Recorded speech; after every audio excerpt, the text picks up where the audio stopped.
All right, we are live. Welcome to Mealworms and More. We're going to take a few minutes to gather. We'll get started at 4 after. It's been a rather hectic day, so I'm just getting a snack, some jerky and some water, and taking some breaths. So we'll give time for people to join. Whew.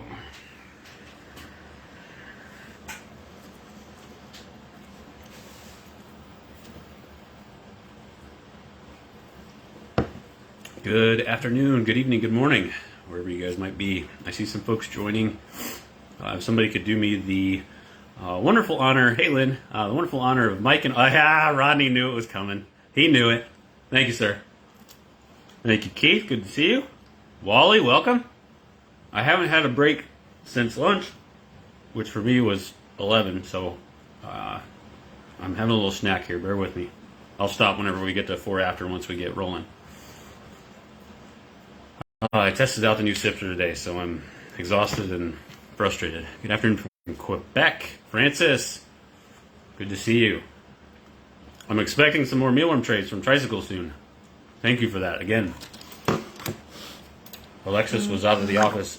Hopefully he had a good holiday. I'm going to reach out to him and good things happen.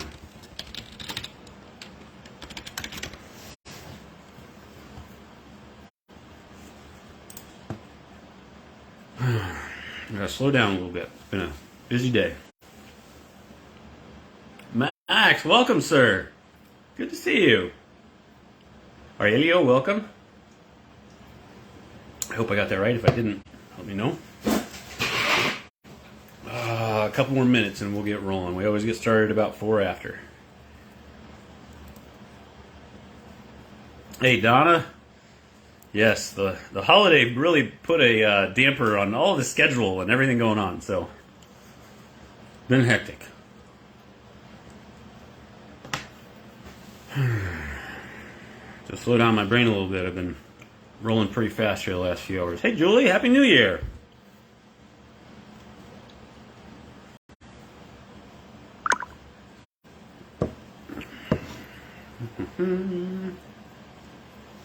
If I look like I'm moving a little funny, I started working out, lifting weights again, so. Argelio, awesome, thank you. Sorry.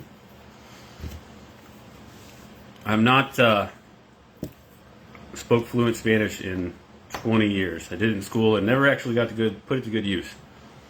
Used to it getting butchered. I bet so. Oddly enough, Justin's pretty easy and I still get called all kinds of stuff. Jason, Justine, that's a popular one, although I'm named after my great-grandmother, so great-grandmother Justine, so all good there. Good memories.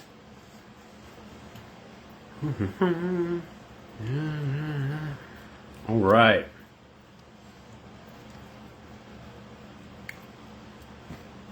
Stop chewing so we can get started.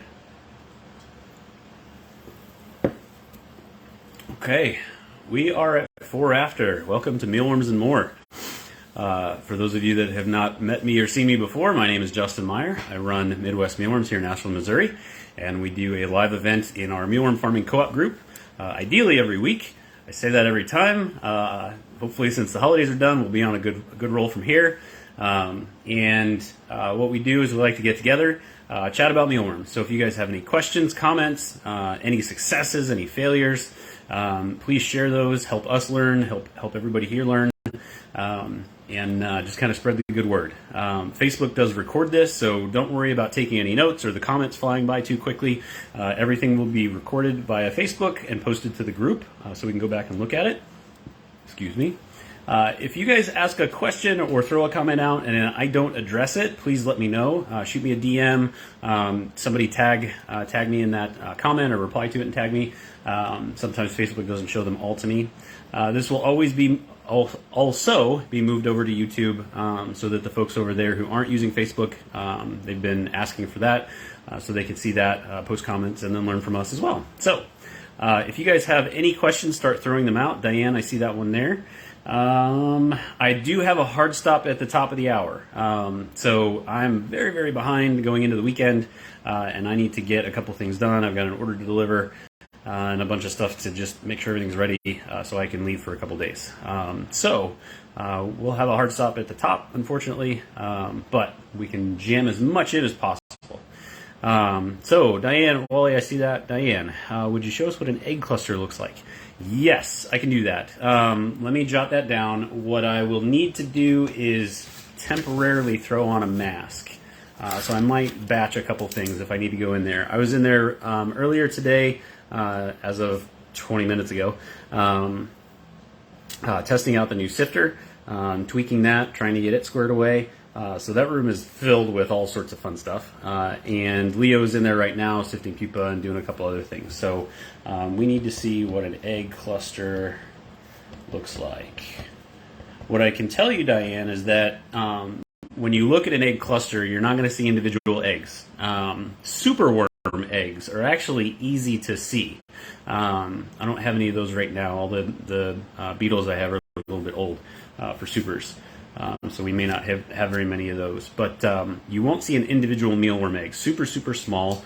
And the cluster that you're referring to, a lot of times what you're going to see is the substrate that's stuck to it. So if you see a ball of something and it looks like your substrate's stuck, more than likely the bran, wheat mids,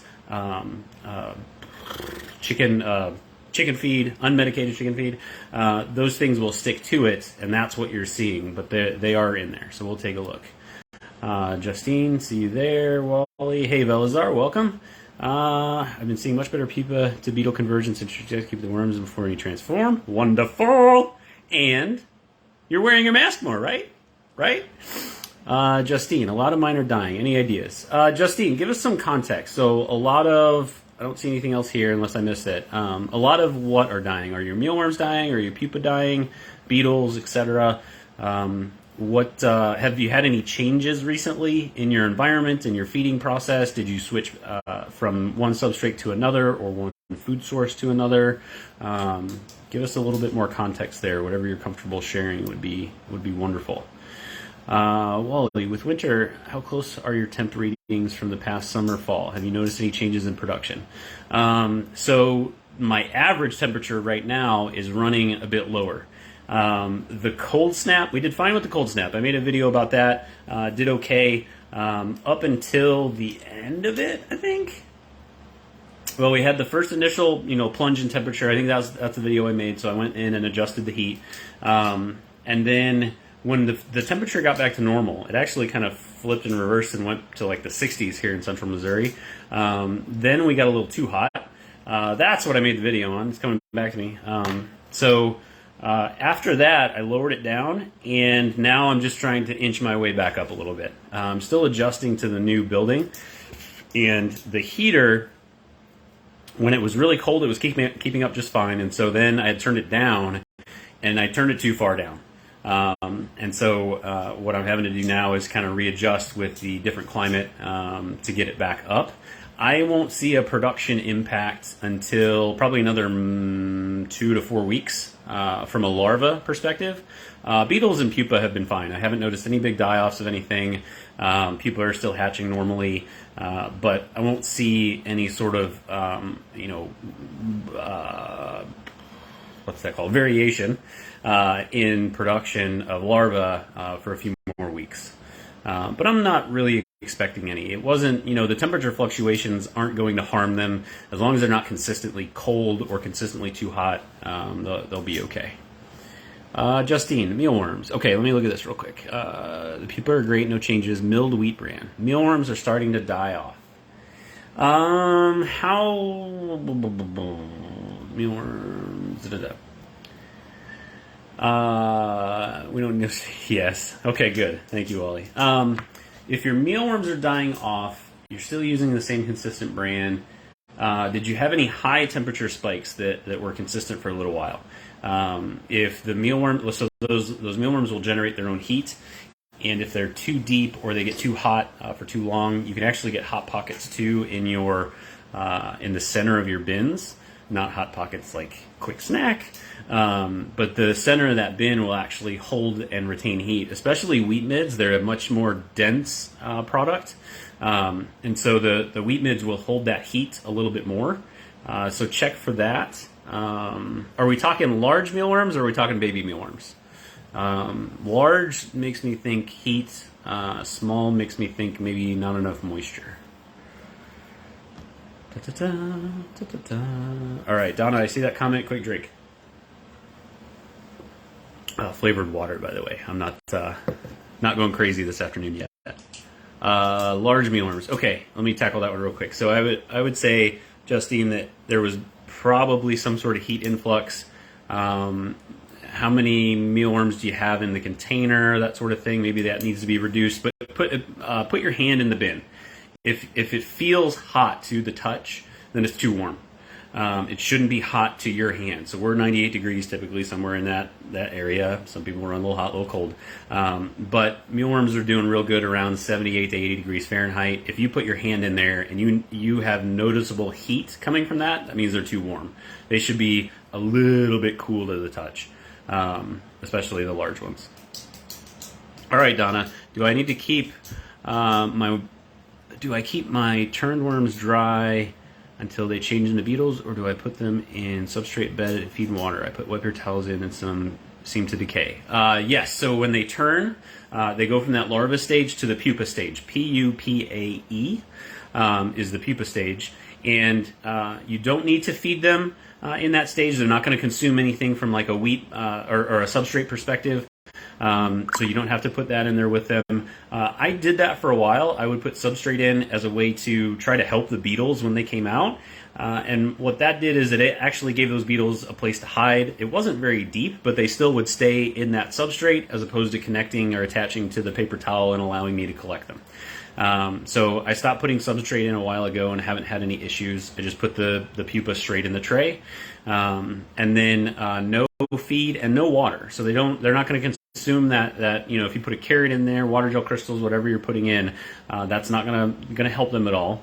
The paper towel, wet paper towel in there, folks will do that if their climate, if their environment has low humidity. So pupa do better in somewhat humid, like 50 to 60%. I tried higher in the last couple months here, and that didn't go well. I had far more die-offs, far more like squishy, gross pupa, because it was just too moist of an environment for anything to dry out.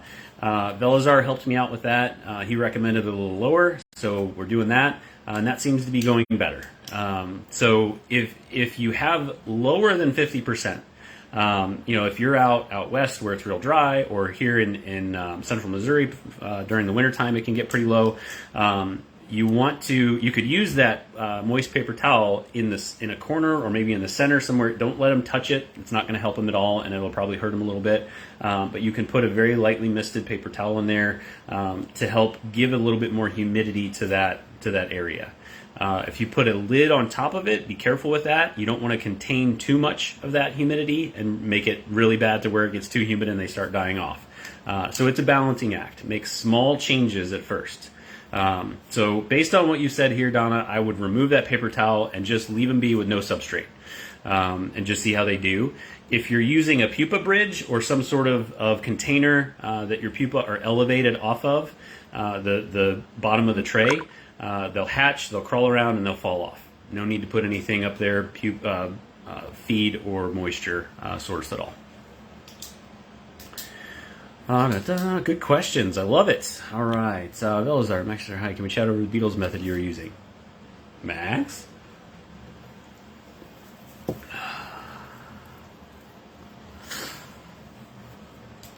I also need to ping Velazar after this. All right. And Donna, I still have the egg cluster thing, so we'll go in there in a few minutes if we don't have any more questions. If anybody has anything they want to see in the farm, what I'll do is I'm going to take my hat, my glasses off, and put the mask on and walk in there.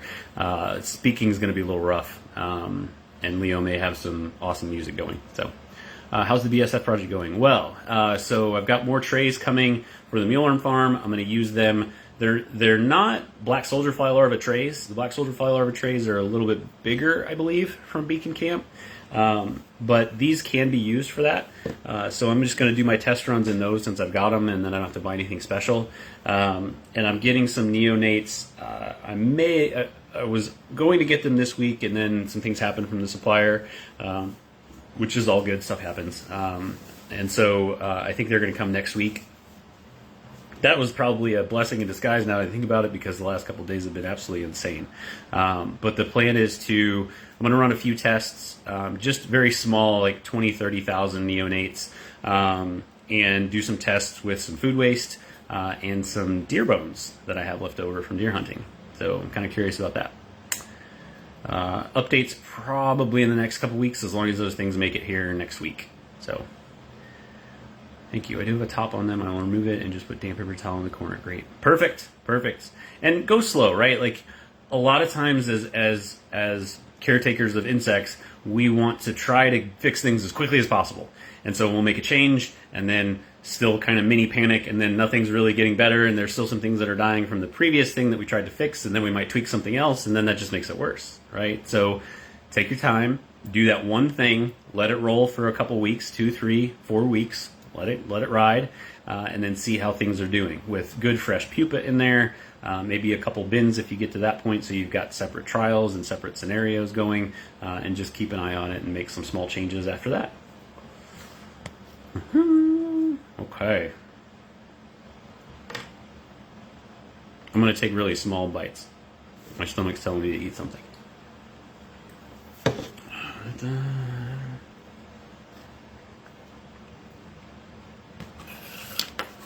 How did everybody fare in the really, really cold weather? I heard people were wrapping their colonies with blankets. Heaters were cranking. But as long as you keep them, somewhat warm, they'll be perfectly fine. What is your best monster food that you think is best? What's a monster food? What is your best monster food that you think is best? I think what I'm using now, and best is what's the word? My definition of best is going to be different than your definition of best, because best for me is something that not only the mealworms will eat, but the beetles will eat. We also have superworms that I'm trying to get rolling again, and the processing that we do is very different than when I first started and only had 3 to 10 trays. So I need substrate that's going to fall through the mesh easily, that's going to be easily moved, and is cost effective too. I would love to use organic feed, but I have yet to be able to find it at the cost point that I need. So unfortunately, that's where we're at. But the interesting thing about mealworms is that, like the styrofoam study, once they ate styrofoam, all those trace chemicals were gone. So I'm curious if somebody has tested mealworms with glyphosate to see if that passes through the frass or sticks in them. I'm not sure what'll happen there. But my best food right now, I'm really liking the wheat midds. It's a little bit more finer. It has some finer particles in it, and so it's more of the wheat as opposed to just the outside flakes. And so what I'm finding is that the smaller particles are better for the smaller mealworms because they have much smaller mandibles when they're born. And so they have a much easier time of grabbing that and eating it. The wheat bran isn't hard by any means, because it's flat and it's not like crunchy hard, and so they don't have problems eating it. But I think the wheat midds are just a little bit easier. So we'll see how over the next couple months we'll get a feel for how those trays are doing versus the wheat bran trays, because I'm using both at this point. I have suppliers of both, and I'm just playing around with them. Wally, curious, is everyone that is in this chat except me a mealworm farmer, large or small? Very interesting question. I'm not sure.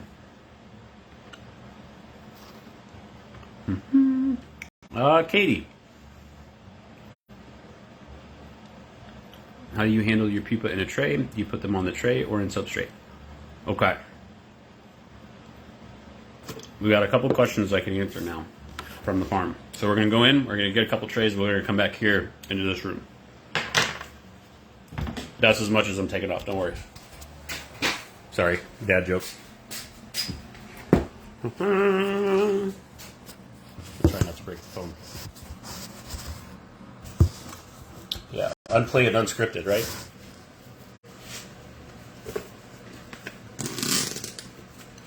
I'd rather not have to use my inhaler. Alright, let's go. We need a pupa tray and a beetle tray. Hello. You just have to.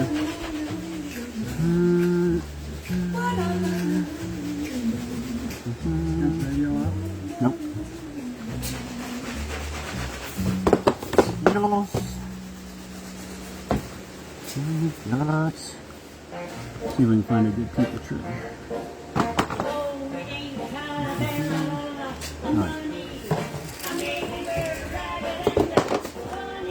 Alright.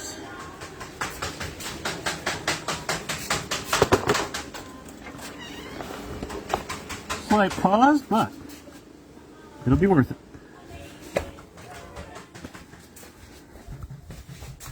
Let's head back into the office. New boxes. Those regional boxes aren't going to work after January 22nd now. So, okay. Get this off.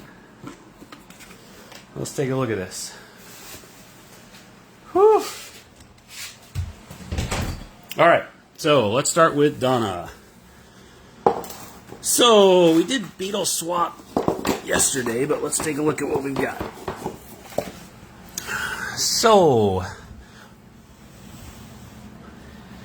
egg clusters, what should happen, and I may have gotten a bad example, Donna, but what should happen is the beetles will lay eggs in and on the wheat bran, as well as the tray. And so the egg clusters will get stuck on the bottom, the ones that they stick to the bottom. So I think there's some in, like there's some wheat bran in here that's not moving. And so as the egg clusters, they come out a little sticky, and the beetles will stick them to the bottom of the tray, and it looks like stars in a very clear night sky. There's just dots everywhere, and you'll see some that are bigger clusters, some that are smaller clusters, but they will just latch on there.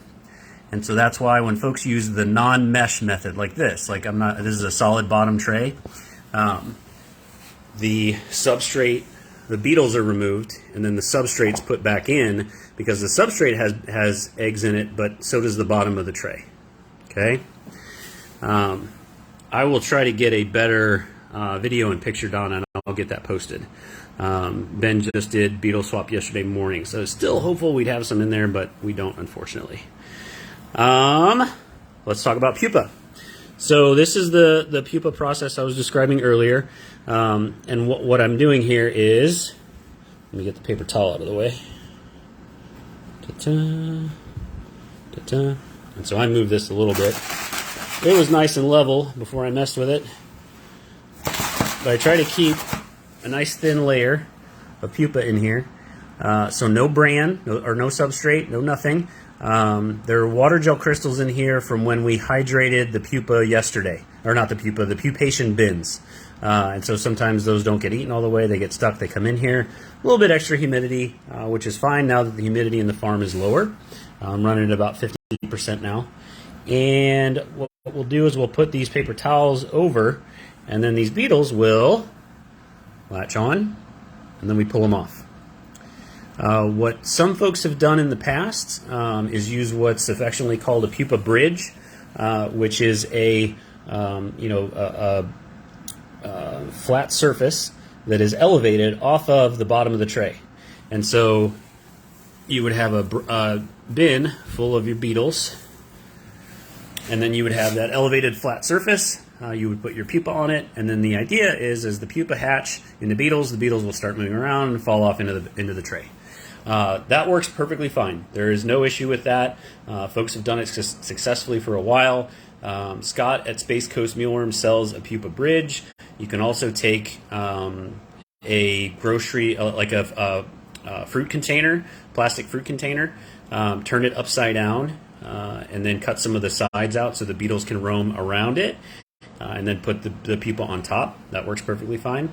I don't do that because I want to be able to count out how many beetles I put in each tray. And so I would rather collect them. It doesn't take that long. I've put some videos up recently. I think last time I did it, I did 15 or 20 trays in about 10 or 15 minutes. And that included collecting, counting, and then putting bran and beetles into trays. So, all right. Hopefully that helped. I'm going to get back up off the floor here. Turn that around. All right. Let me catch back up with all the comments here. All right.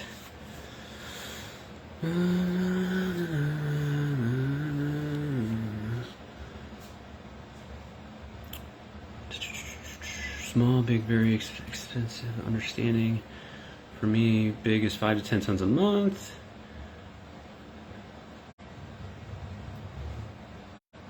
Playing music is the key. Yes. We actually, our Bluetooth speaker went out like a month and a half ago, and I didn't realize how much I missed it. So I tried fixing it, that didn't work, so I had to get a different one. The music will not unmonetize this video. Yeah. Maybe we could get some funding for the co-op group, right? Velazar, do you measure the amount of pupa in one tray, or just the feeling is enough? It's just a gut feel. So we'll, I'm sure we could get the measurement if we wanted to, but we just kind of put them in the tray and then make sure that that they're not mounding, right? So that nothing on the bottom's getting smushed or messed up. Sunshine Justin, welcome.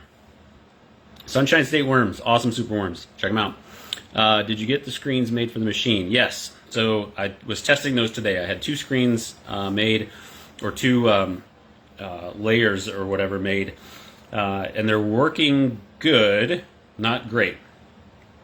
So what I need to do is I need the mesh to be tighter, and that's on me. I put the mesh on, so I need to get that tighter. And then the other problem I'm having is the way I cut the way I had these slits cut. The example I can give is like Scott's pupa sifter. They're all in line. So I went this way for some and then that way for some. And what I'm finding is the ones that are this way actually cause a buildup and a problem. And so I need to do some more testing and see if this continues. But what I'm thinking is I might need to remake that thing and have them all go this way, so that they don't bulk up and then start diverting and building up and mounding and causing problems.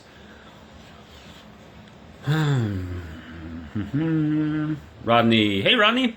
More info, please, regarding regional boxes not being acceptable. On January 22nd, the regional boxes are no longer going to be usable. So whatever you have in stock is, use them for your own needs, but don't break USPS's rules about using their boxes. But they are removing the regional pricing. So priority still exists, but you're going to need to use your own boxes. So what I did, I don't have any in here with me. If you look up cubic shipping rates, CUBIC, cubic, there will be some calculators out there that are available to help you figure out sizes. So I went through that exercise at the end of last year because I thought it was ending at the end of last year. I didn't realize it was almost end of January for that.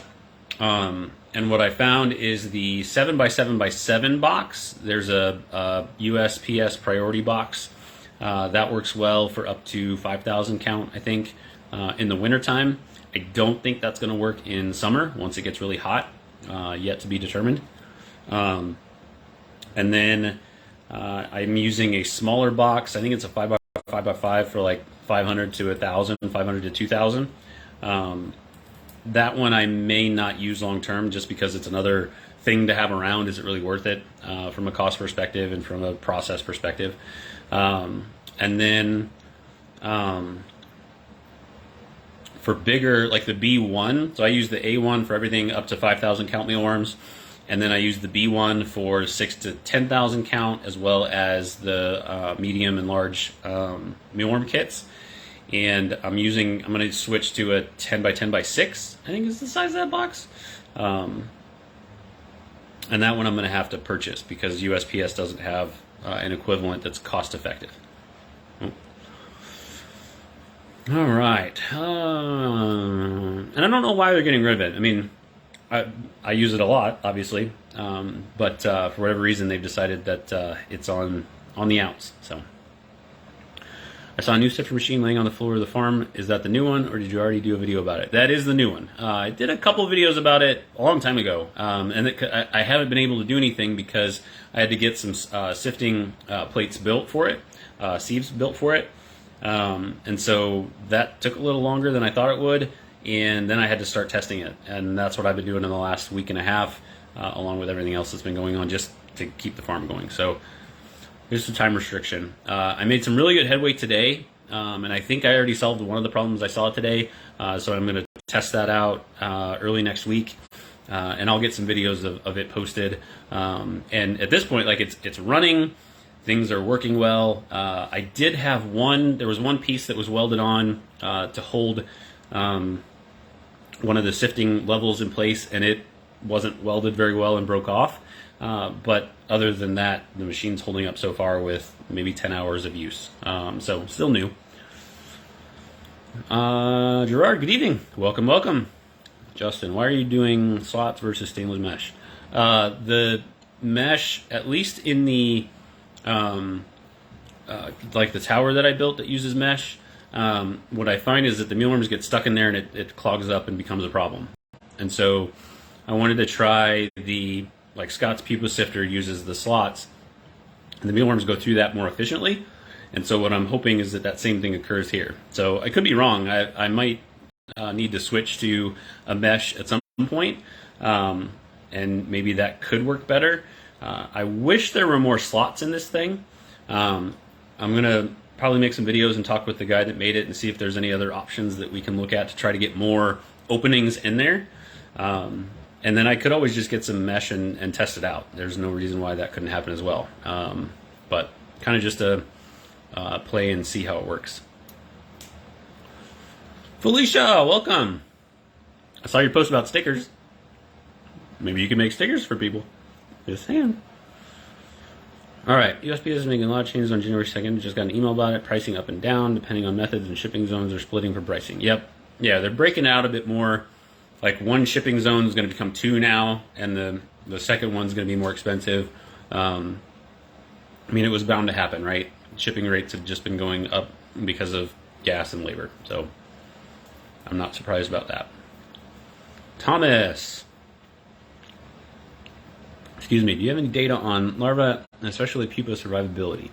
I'm in an early stage, and I'd like to know what a good target survival rate is to shoot for once I scale up. Currently 90%. From larva to beetle. Velazar, I bet, has some interesting feedback on that.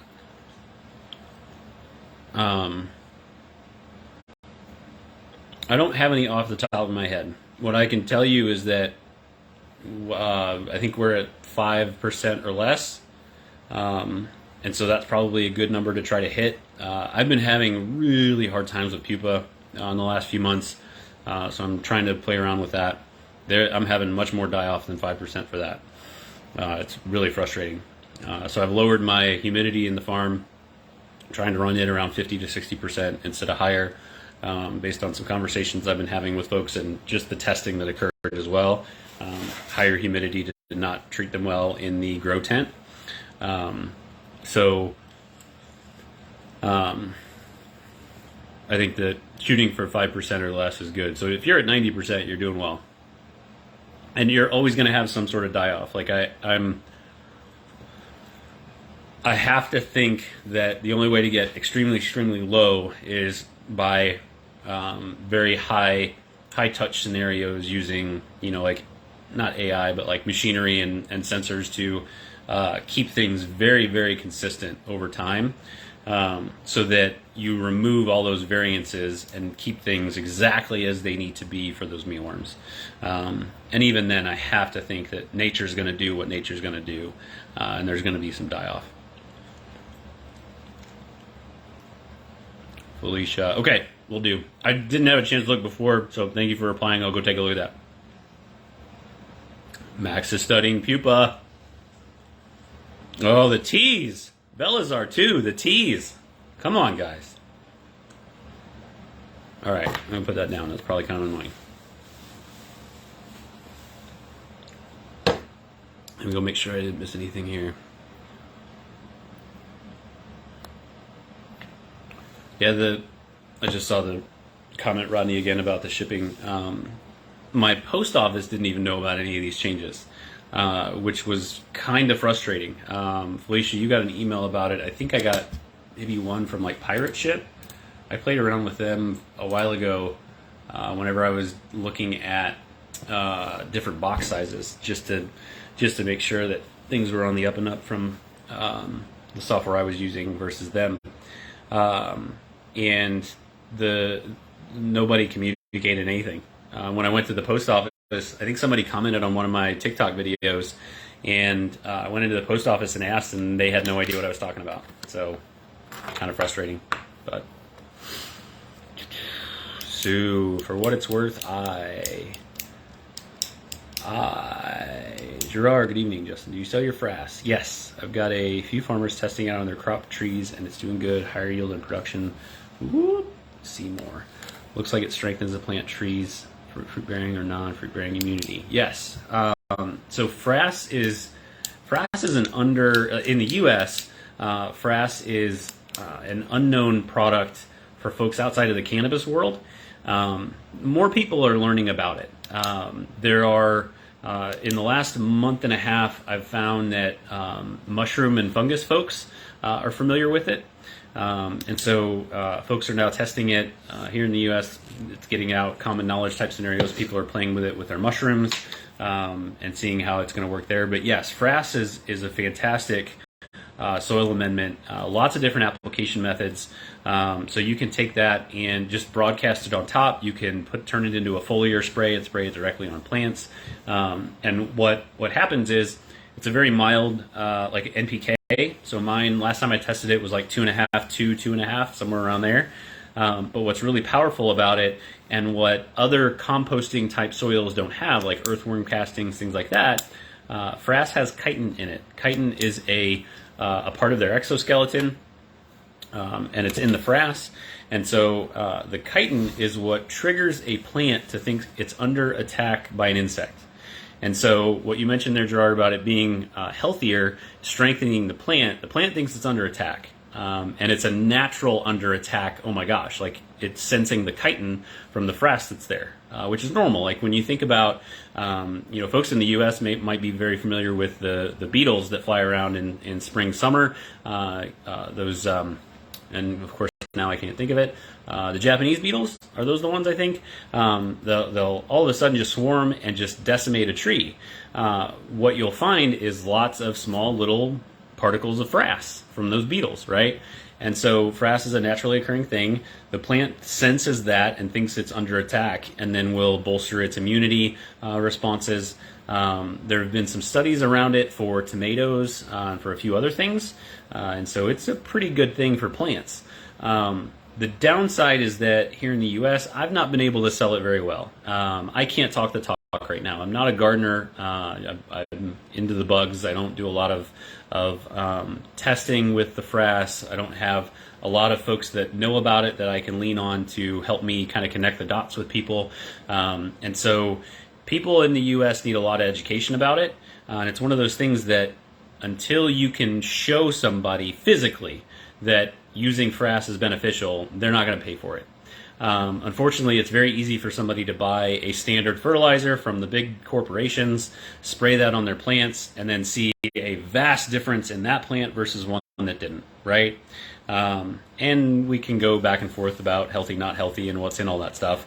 But from a visual perspective, which is what I'm kind of putting out there, you can tell that difference based on the products you use. With frass, it's much more difficult, right? So the plant is healthier. How do you show that? And if there's a way, like if you guys have figured out a way to show this and test it and have results, let's get that information out there because folks are going to need to see it. A lot of the questions that I get about frass are, how do I use it for my XYZ, right? Chestnuts, peaches, apples, right? Like everybody's got different things they want to use. How do I use it generally in my garden? And so folks just aren't really keen to it yet. That being said, the cannabis folks here in the U.S. do buy it. So it is being sold. I sell mine as a soil amendment. It's not a fertilizer. In the U.S., we have all sorts of rules around fertilizers and whatnot that need to be followed in order to stay on the up and up. So I have not categorized mine or registered my frass as a fertilizer at this time. 232 is good. Yep. I mean, the other thing about frass is that it's NPK, nitrogen, phosphorus, potassium. Did I get that right? Nitrogen, NPK, nitrogen, phosphorus, potassium? I think so. Somebody correct me if I'm wrong, because it's been a long day. It's getting into the late day. The NPK on that is going to vary based on what you put into it. And so that's the other thing. Like one of the challenges for selling that frass is that you have to keep your processes consistent, because your inputs are going to determine your output, right? And so if you feed them a lot of things that will change those numbers, up, down, it becomes very difficult to sell that as a fertilizer. You've got to have a large production and a very streamlined, consistent process to keep that NPK within the range that you're selling it at. It's a very easy to use product. So like the folks here that are producing their own mealworms, that frass, if you live somewhere where you have a yard, you can take that outside and put it on your yard. Just broadcast it. Wear a mask when you do that. Wally's favorite thing to do. Wear a mask when you do that, in case any of that comes back to you. You don't want to be inhaling that. But I use your standard spreader, like seed spreader. I'll use one of those and just walk around my yard and broadcast it. If you have indoor plants, I don't recommend just sprinkling it on top, because over time it will build up. It's not 100% water soluble, and so it'll develop a crust over time. If you properly take care of your indoor plants, you're going to be swapping your soil out anyway, so mix it into that, and then broadcasting probably wouldn't be a big deal. I don't do that, I will admit that here. So I had it start building up, and it just became kind of not something I was happy about. So I make compost tea instead. So I'll just put the frass in water, let it sit for about 15 minutes, stir it up, let it sit for another 15, and then pour the water onto the plant. And then the leftover material that's not water soluble, I'll take that and go put it outside in the garden or the yard. Whew. All right. I don't think I missed anything yet. If anybody threw anything out there and I didn't respond, please tag me. Felicia, oh, I'm just seeing that. Felicia, Pirate Ship sent it. Yeah, I think it was Pirate Ship that sent me an email about that. I find it interesting. So I use Shippo, Shippo. I use that right now for all my shipping labels. And I found it interesting that I never heard a peep from them. But maybe I unsubscribed from a lot of things. So, could have been my fault. I keep eating this. I just need to get it out of my sight here.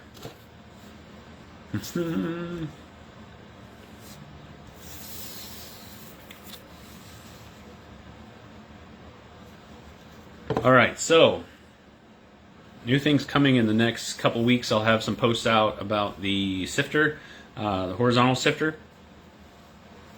Playing around with that some more in the next. I probably won't get it this afternoon. I got to get other things. I gotta hydrate, spray. Get an order together. I got to sift out some supers, get those out the door. Yeah, but lots coming. Has anyone played around with anything crypto-wise? I'm curious if anybody's here, like from a small business perspective, if anybody's hearing anything about that. I've been dabbling a little bit in it. I did some sales recently. Some discount sales in order to get sales of crypto, just to be able to get some experience with it and see how the process works and what people are using. Curious what anyone else has out there. Did you find a replacement for your GoPro glasses? Yes.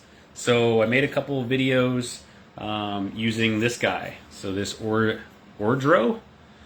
And this is a nice little thing that just slips right here on your ear, and it becomes a first-person video camera. And it does sit, so when I wear the mask, I've made a few videos in the farm, and it does sit nicely there. I need to aim it a little bit better, but I need to make some more content with that. But it works really well, Wally. The downsides, I think I had mentioned, it might have been to you, the downsides, like it makes 5-minute video snippets. And so if you want to make a long form video, like I've been uploading those to YouTube, I have to piece those together and then make the video, and half the time Windows tanks out on me. But what I'm doing with that is I'm doing a 2-part series basically with the same video. So one perspective is real time. So those of you that, you know, if let me describe the other one first. So I take the video, like I did one on my beetle harvesting process, beetle collection, and I made 2 vids. One of them is 4 times speed, and so like you don't have to go in and mess around with the settings. You don't have to figure out how to do that. You just find that video in my YouTube channel that's 4x speed, and it runs through that 15 minutes in like 2.5 or 3 minutes, whatever 1/4 is of 15. And if there's something there that intrigues you, that you're interested about, like you can watch that whole thing. And if there's a part of that that's very interesting, or you want to understand that a bit better, then the longer form version, which in this case was around 15 minutes, the longer form is out there, and you can go click and find where it's at to find it and play that particular piece and see it in real time. Those of you that are fancy enough to speed up and slow down, by all means do that on the same video. But I had a couple folks that, when I was describing that, they weren't sure how to do it, so I just decided to upload 2 videos. And so far, this one's working well. I need to see if the video, if I can up the resolution a little bit. That'll probably increase the size, but I'm not making 6-hour-long videos. My intent is to make snippet videos of each thing that I'm doing and get those posted so that they're out there as potential options for folks. Like now, I want to get a video of the way we harvest with our shaker and the tower, the black tower sifting setup, because eventually that's going to go away and we're going to use the horizontal sifter. But I'd like to have that process documented with some video so that folks can see that as a progressive step from, if you're using, just the buckets today and the green sifters, but you want to up your production, you could do that manual process like we're doing today. And we did that for years. And it worked just fine. But now with the quantities that we're going to be producing, and we're already starting to run behind because I've started to ramp up that production. Because I thought we'd have this sifter figured out, and by we I mean me. It's all my fault. Need to go a little bit quicker in that and focus a bit better, but we'll get there.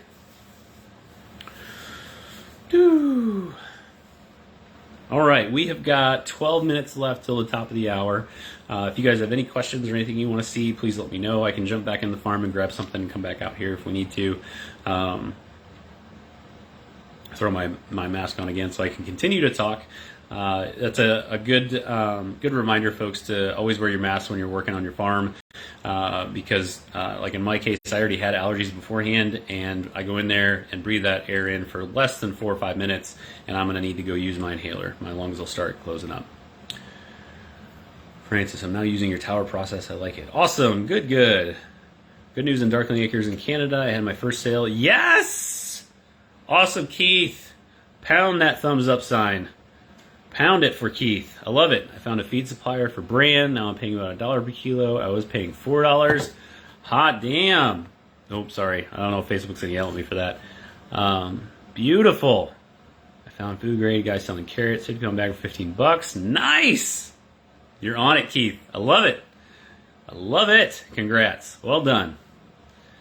Steph, looking forward to do that tower video, as I have green sifters now, but plan on scaling up. Okay.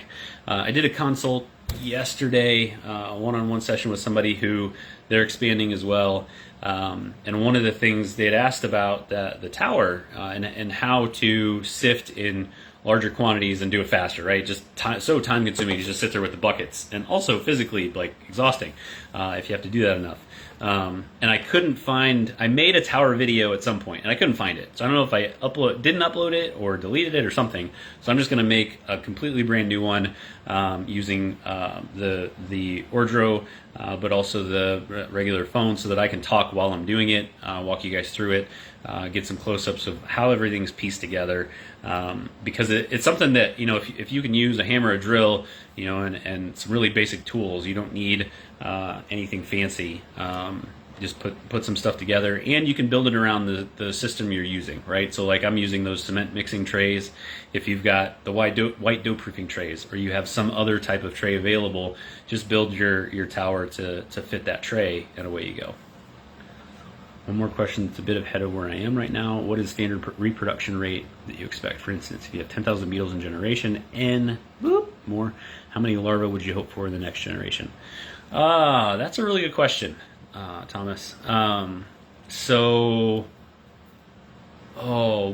female beetle is going to lay 500 eggs from the time they start laying eggs, which is about 5 to 7 days after hatching, up until about 2 months.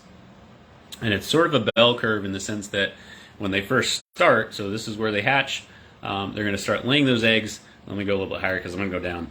They start laying those eggs, and they lay, their egg laying is front loaded. So those 500 eggs that female is going to lay is front loaded in the sense that they're going to lay a lot of them early on, and then their production starts to taper off at that 1 month in sooner, right? But you start to see that drop, and then after a month it's really, really down, and then after 2 months they're almost laying nothing. So we cull at 2 months of age, and the N+1, let me go back and look at that. If you have 10,000 beetles in generation N, how many larvae would you hope to get for in the next generation? So 10,000, like conservative numbers here, 10,000, half of those are going to be female ideally.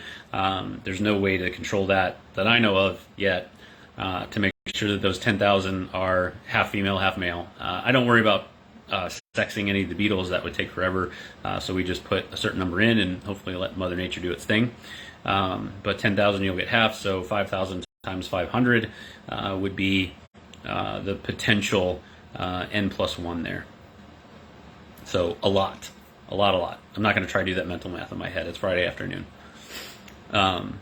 But what you'll find, Thomas, is like as you start to think about the data, you seem like a very data-driven person. I'm exactly the same way. What you want to account for in your quantity estimates, for a colony, you're going to need to keep about 10 to 15% of your harvested mealworms, or larger mealworms. You want to keep those back to allow them to transition to pupa into beetles to keep your colony the size it is. So 10 to 15% of that 10,000 beetles to mealworms, that number. You're going to want to keep that for yourself in order to keep your colony going. If you want to expand your colony, you're going to need to keep more of that back, right? So about 10 to 15% of that will be for your colony, not sellable. You're going to need to keep that.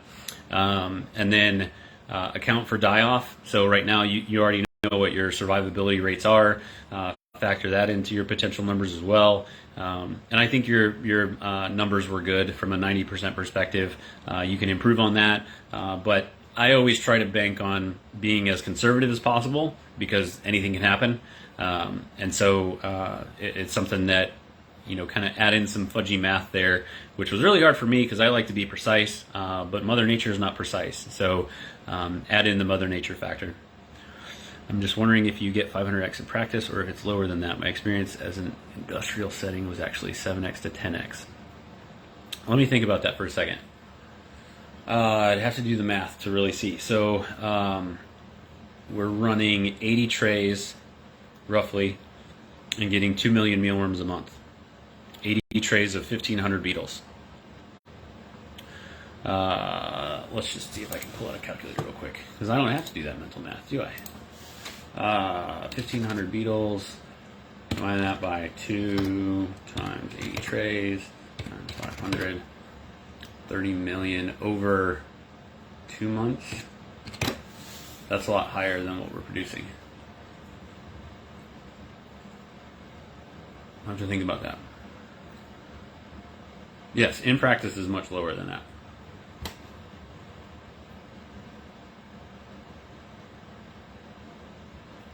I'm not thinking about something. I'll think about that, Thomas.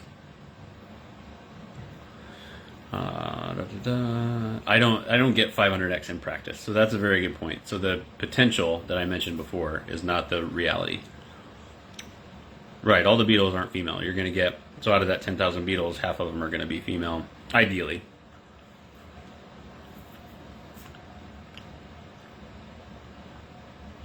Yeah, the data is much lower than that. Wally, do you vend reptile shows? I did once, but have you considered doing any of the big shows like an internet in Chicago, great promotion business, and you would sell a bunch of worms, I'm sure. I have thought of it. I went to a few. This was back when I still had 2 jobs. I had this one and the real job. And the shows were on the weekends, and my weekends were my personal time, family time, so I didn't do them. I did a couple, and I just didn't.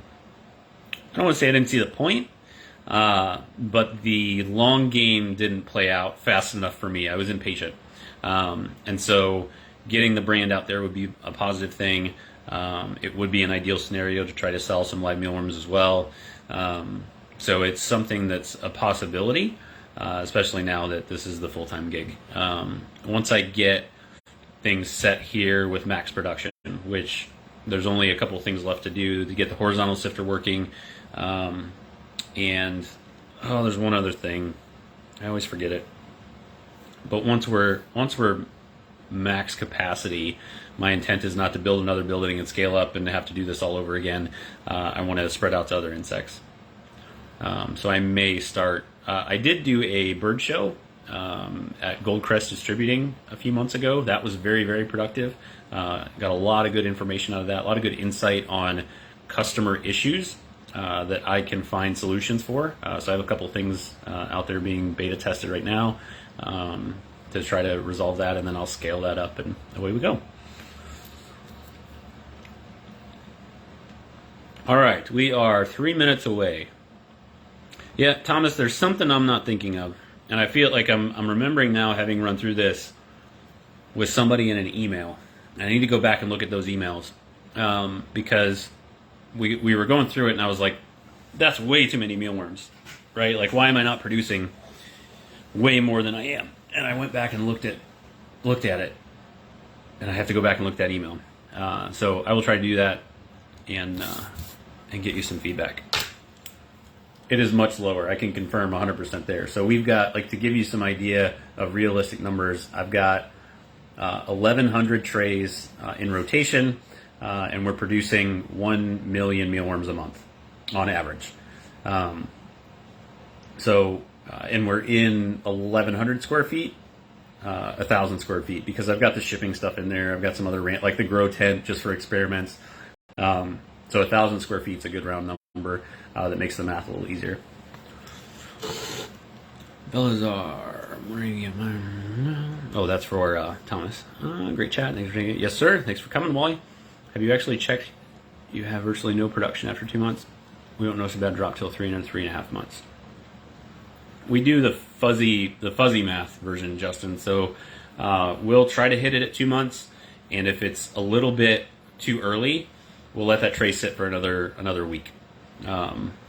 But I've noticed very, very low numbers coming out of the older trays. It doesn't seem worth it to keep that tray around when we can replace it with fresh mealworm or fresh beetles that are ready to go. 1 million mealworms in kilograms is, oh man, the math, Velazar, making me do kilograms. So 10,000 is roughly 2.2 pounds, I think. So that's roughly a kilogram, right? Yeah. So 1 kilogram is, so whatever. Oh man, just remove it. 100,000 kilograms? That seems high. You're probably laughing at my lack of metric knowledge. I'm laughing at myself. 1 million mealworms divided by 10,000 is 1,000. 500 kilograms? Is that what your math gets? if 10,000 mealworms is roughly 2.2 pounds ish. If trade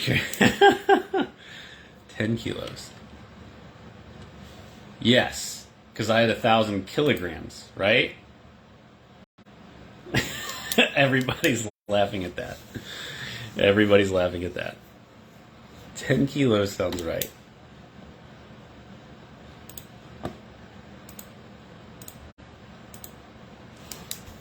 It's a lot of weight. Yeah, if a tray carrying 1 million mealworms left Chicago going west at 50 miles an hour, when would they arrive at the reptile show, right? All right, folks. It's been fun. Some of it at my expense, which I'm okay with. But we're gonna wrap things up. If you guys have any questions, or if there's anything I missed in the comments here that didn't get a response, I'll go back through and look at that once the video posts to Facebook. And if you need anything, please reach out. I'm usually in the co-op group. I see the posts. I don't comment actively on everything because I'm kind of busy. But if anybody needs me, tag me in a post. And then feel free to shoot me an email, justin@midwestmealworms.com. Thank you guys very much for joining. Thank you for all the folks that commented, asked questions, made fun of me. I love it. I appreciate it. And we will talk again soon. I'll get another one scheduled for next week. I'm going to do that this weekend, so I don't forget. I'll have some time. I'll have the computer. Everything's going to be awesome. Thank you guys very much. Have a good one.